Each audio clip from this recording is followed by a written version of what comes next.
Pagi anak-anak Bapak, salam sehat untuk kita semua. Jumpa lagi dengan Bapak di pelajaran kewarganegaraan untuk kelas 7. Oke, di pertemuan kali ini kita akan masih melanjutkan bab 2 kita yang kemarin, yaitu tentang norma dan keadilan, dan pertemuan kita ini sudah pada pertemuan ke-7. Oke, kita pelajari selanjutnya.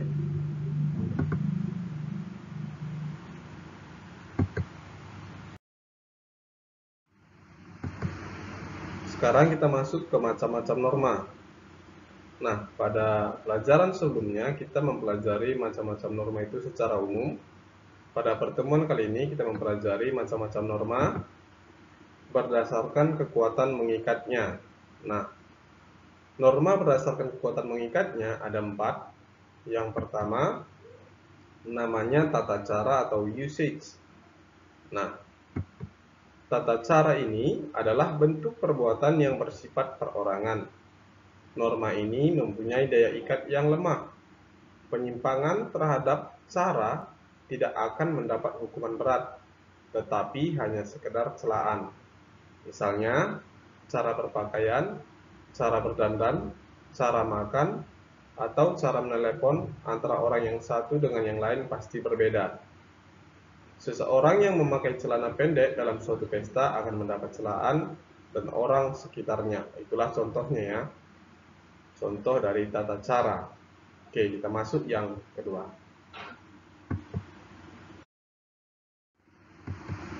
Yang kedua namanya kebiasaan atau folkways. Kebiasaan adalah cara melakukan perbuatan yang diulang-ulang dengan pola yang sama karena dianggap baik. Kebiasaan mempunyai daya ikat yang lebih tinggi dibandingkan dengan tata cara.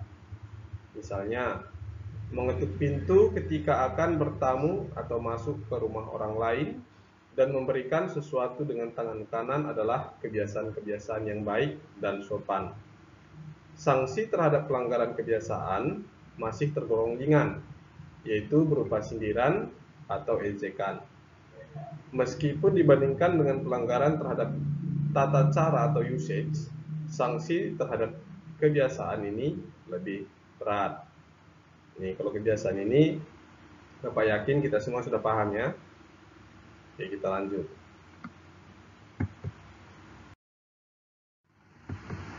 Yang ketiga, tata kelakuan atau mores.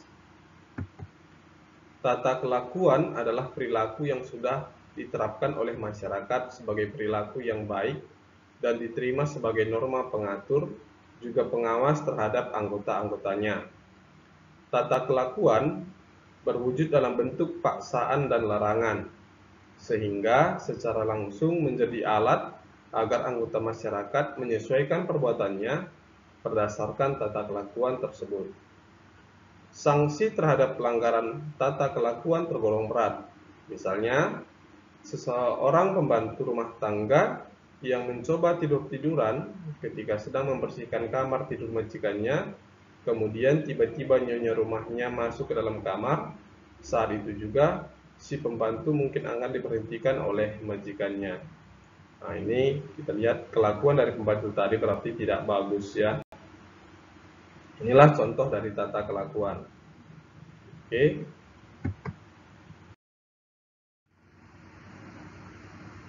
Yang keempat, adat istiadat atau custom. Adat istiadat adalah pola-pola perilaku yang diakui sebagai hal baik dan dijadikan hukum tidak tertulis dengan sanksi yang berat. Sanksi atau hukuman diberikan oleh orang yang dianggap paling mengetahui seluk-beluk adat, seperti pemimpin adat, pemangku adat, atau kepala suku. Misalnya, dalam masyarakat dikenal istilah tabu atau pantangan. Sesuatu yang ditabukan oleh masyarakat berarti tidak boleh dilanggar. Jika dilanggar, akan menimbulkan bencana bagi seluruh warga dan si pelaku akan dikenakan sanksi yang berat. Nah, mungkin ada istiadat ini, kalau kita kan umumnya orang Batak, contohnya misalnya yang pantangan itu menikah sesama marga. Nah, itu dia contohnya ya.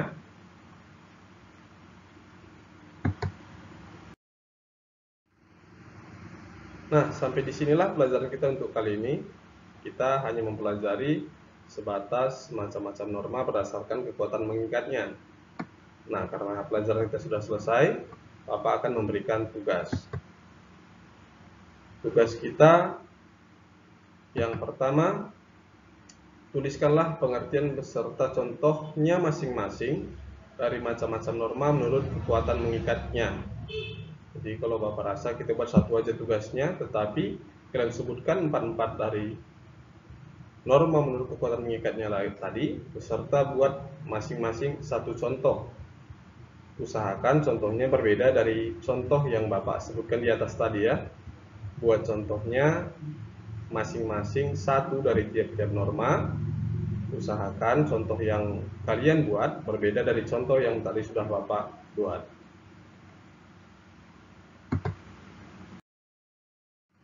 Oke, sampai disinilah pertemuan kita pada pelajaran kali ini. Bapak ucapkan terima kasih atas perhatian anak-anak Bapak semuanya.